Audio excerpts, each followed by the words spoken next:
បាទគេសួស្តីបងប្អូនគ្នាអញ្ចឹងក្នុងវីដេអូនេះខ្ញុំប្រាប់បងប្អូនពីរបៀបនៃការប្រើ tool បង្កើត account auto ណាបាទអញ្ចឹងរបៀបប្រើទី1គឺបងប្អូនគ្រាន់តែចុចបើក tool មកបាទយើងចុច double click លើ tool យើងមកហើយ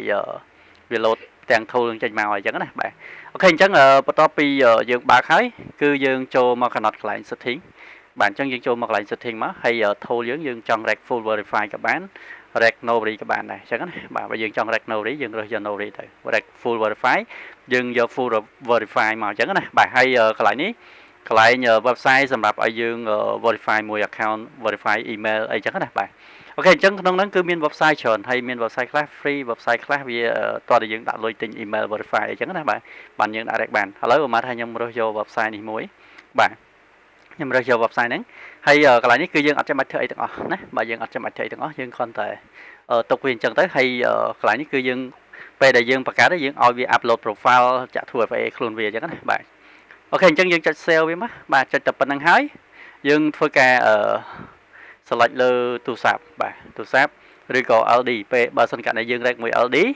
យើងបើកតែ LD នោះហើយយើងចុចលើកន្លែង load device នេះមកវា load នៅហ្នឹងអញ្ចឹងណាបាទអូខេឥឡូវខ្ញុំឧទាហរណ៍ជូនដល់បងប្អូនគ្នាឥឡូវខ្ញុំ select តែ9ដើមហើយយក10ដើមមកទៅបាទខ្ញុំ select 10ដើមបាទហើយបន្តទៀតខ្ញុំធ្វើការចុច start បាទចុច run ទៅបាទអញ្ចឹងពេលដែលយើងចុច start ទៅគឺវាចាប់ដើមបង្កើតឲ្យយើង auto ឯនេះឃើញទេបងប្អូនឃើញវាដាក់ថា starting ឯងបាទអូខេអញ្ចឹងយើងចុច start ទៅយើងរងចាំវាមក plate ហើយ tool នេះខ្ញុំធានាថា 100% គឺបងប្អូនដឹង rec ដឹងតែបាន account live 100% អញ្ចឹងណាបាទដឹងតែបានច្រើនតែខ្លីទៅគឺធានាដឹងថា rec ចូលអញ្ចឹងណាបាទ rec បាន account ហើយវាមាន account ខ្លះវាខូចមានខ្លះបាយអញ្ចឹងទៅបាទ account ខ្លះវា live ប៉ុន្តែបើថា live គឺ live បានច្រើនអញ្ចឹងណាបាទឥឡូវ Facebook វាពងបើកឲ្យយើង rec account ចូលបានច្រើនអញ្ចឹងណាអញ្ចឹងយើងដាក់ rec វាចោលទៅអញ្ចឹងណាបាទហើយទូនេះយើងអត់ចាំបាច់ប្រហែលទេបងប្អូនបើសិនករណីបងប្អូនរវល់ការងារច្រើនអីយើងក៏ដាក់បើកវាចោលអញ្ចឹងទៅដាក់ឲ្យ run វាបង្កើត account ចោលអញ្ចឹងទៅតែប៉ុណ្ណឹងគឺវាដើរឲ្យខ្លួនវាអញ្ចឹងណាយើងធ្វើការងារ FC យើងរវល់ណាត់ជួបការងារផ្សេងៗរវល់រកស៊ីអីវាអត់ប៉ះពាល់ដល់ការងារយើងទេយើងគាត់ថាដាក់វាបើកវាហើយយើងដាក់វា run វាចោលទៅអញ្ចឹងណាបាទហើយយើងចង់នឹងអង្គុយមើលក៏មើលទៅ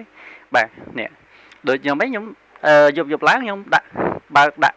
ឲ្យវា run ចោលអញ្ចឹងទៅហើយយើងដេកលក់ធម្មតាយើងទៅធ្វើការងារផ្សេងចង់ទៅជួបអ្នកណាផ្សេងក៏ទៅបានបាទកុំព្យូទ័រយើងទុកបើកចោលអញ្ចឹងទៅឲ្យវាដើរខ្លួនវាអញ្ចឹងទៅអូខេអញ្ចឹងយើងចាំមើលទាំងអស់គ្នាណាបាទនេះវាចាប់ដើមបង្កើតអីបាទអូខេបងប្អូនឃើញហើយនេះបាទហ្នឹងហើយអញ្ចឹង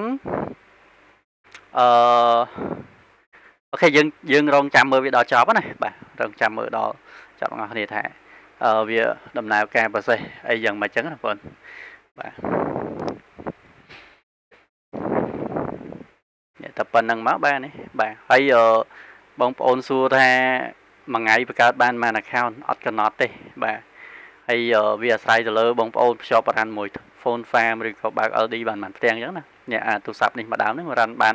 បង្កើតបាន200 account មួយថ្ងៃអញ្ចឹងណាមួយថ្ងៃចន្លោះ200 account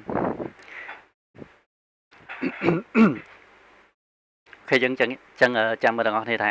ពេល direct មកវាបាន account អត់ពិតមែនអត់អញ្ចឹងណា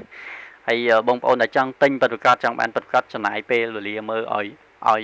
ដល់ចប់ទៅក្នុងវីដេអូហ្នឹងណាបាទកុំឲ្យគិតថាយើងចំណាយលុយខុសណាអត់ចង់ចំណាយលុយខុសហើយចំណាយពេលវេលាហើយអញ្ចឹងណាបងប្អូនបាទពួកភាគច្រើនខ្ញុំដឹងថាអ្នករស៊ីឬក៏យើងអ្នកដែលចង់បានរបស់អីមួយគឺយើងច្រើនតែអត់ចង់ចំណាយលុយខុសទេបើចំណាយលុយខុសអត់ចង់ចំណាយពេលវេលាខាតពេលវេលាអីទេចង់បានតែធ្វើឲ្យបានលទ្ធផលបាន result អីពិតជាក់ស្ដែងអញ្ចឹងណាបាទហើយ tool របស់ខ្ញុំគេទិញច្រើនគេទិញច្រើនមិនមែនតែអ្នកពីរនាក់អីទេទាំងអ្នករកស៊ីទាំងអ្នកអីក៏ដែរគាត់ទិញបង់ជាឆ្នាំ lifetime ប្រើរហូតក៏មានអូខេអញ្ចឹងនេះបងប្អូនឃើញហ្នឹងគឺវាដំណើរការ run បង្កើតដាក់ឈ្មោះដាក់ password ដាក់អី auto ឲ្យយើងហ្មងអញ្ចឹងណាហើយមេរៀនលម្អិតខ្ញុំនឹងតម្លាក់ឲ្យពេលដែលបងប្អូនទិញ tool ពីខ្ញុំទៅអញ្ចឹងណាបាទពេលរបៀបប្រើរបៀបអីយ៉ាងម៉េចអញ្ចឹងណាបាទ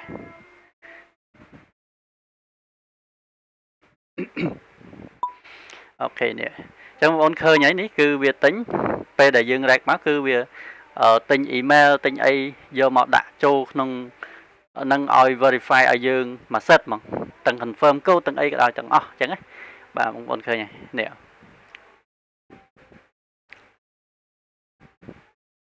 អូខេចឹងហើយបងប្អូនសួរថាបើសិនកាលណាយើង rec បាន account នឹងវាចូលទៅ line ណានេះវា load ចូលមក Chrome នេះ load ចូលមក Chrome នេះចូលមក Chrome ហ្នឹងហើយយើងអាចពេលដែលយើងបង្កើតបានហើយយើងអាចចុចយក account ហ្នឹងទៅ login លេងនឹងទូរស័ព្ទលេងនឹង computer បាទឬក៏ប្រើ run មួយ tool អីបានមួយ set ចឹងណានិយាយទៅ account ហ្នឹងវាអត់ខុសគ្នាដូចតែយើងដូចតែ account យើងបង្កើតដៃដូចគ្នាទេគ្រាន់តែមួយយើងប្រើ tool auto បាទបង្កើតអត់ហត់បាទមួយយើងបង្កើតដៃបង្កើតមួយហត់ទៀតហើយបង្កើតអត់បានទៀតជួនកាលស្រួលបង្កើតមក block ទៀតបាទខូចទៀតចឹងណាបាទអាហ្នឹងវាអញ្ចឹងឯងណាបាទ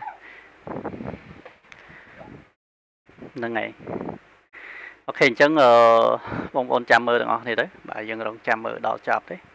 បាទបើសិនកាលនេះបងប្អូនចង់ទិញពិតប្រាកដចង់បានពិតប្រាកដមើលទៅអត់ខុសទេកុំឲ្យបងប្អូនចំណាយពេលវេលាអត់ប្រយោជន៍បាទខាតលុយខាតពេលវេលាជាមួយទៅនឹង tool ដែលអត់ដែរអញ្ចឹងណាបាទហើយជាក់ស្ដែងខ្ញុំអត់ចង់ឲ្យបងប្អូនដែលទិញឲ្យអត់ច្បាស់អញ្ចឹងទេអាចមើលវីដេអូមើលតាមនឹងសិនក៏បានដែរអញ្ចឹង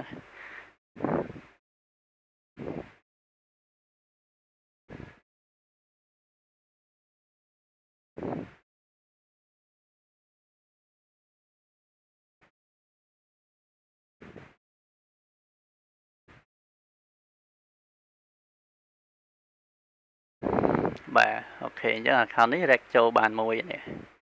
បាទបាន2បាន3បាត់ហើយគាត់ថាមួយ plate ហ្នឹង4បាត់ហើយបាទអញ្ចឹងបងប្អូនទិញ tool ទៅអត់ខាតទេខ្ញុំធានាឲ្យបាទ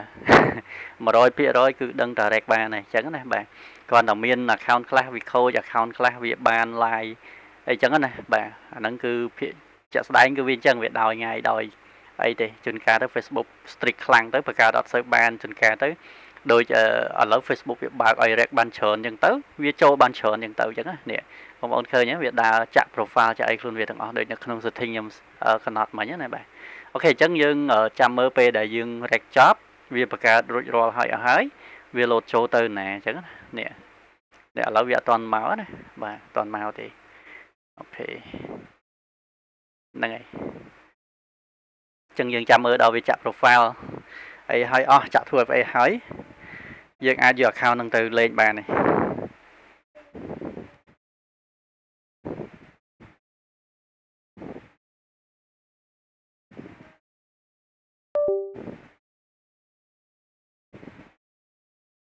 បាទនិយាយទៅគឺរស់ទាំងអស់ហ្មង account live បង្កើតមកអត់មានខូចមួយទេបងប្អូនបាទគឺបាន 100% ហ្មងនេះបាទនិយាយទៅដោយសារតែ Facebook វាបើកឲ្យដែរទេមួយថ្ងៃហ្នឹង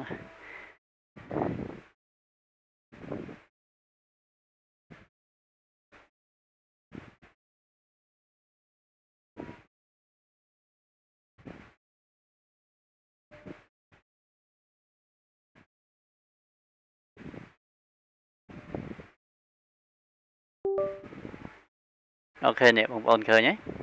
ចឹងពេលបង្កើតមកវាបង្កើតហើយវា load ចូលមកកន្លែងក្រុមនេះមាន UID មាន password មាន 2FA ចឹងទៅបាទ account ហ្នឹងយើងចង់យកទៅ login យើងចុចលើកន្លែង win នេះមកនេះវា load ចូលមក account ហ្នឹងមកនេះឃើញទេបងប្អូនបាទចឹងបើនេះវា load មកមួយទៀតដែរអញ្ចឹងពី account បាត់ឃើញទេបាទនៅបង្កើតបានវា load ចូលមកក្រុមហ្នឹងអញ្ចឹងយើងយកទៅ login ទៅបាទយកទៅប្រើប្រាស់អី run មួយ tool អញ្ចឹងទៅអូខេអញ្ចឹង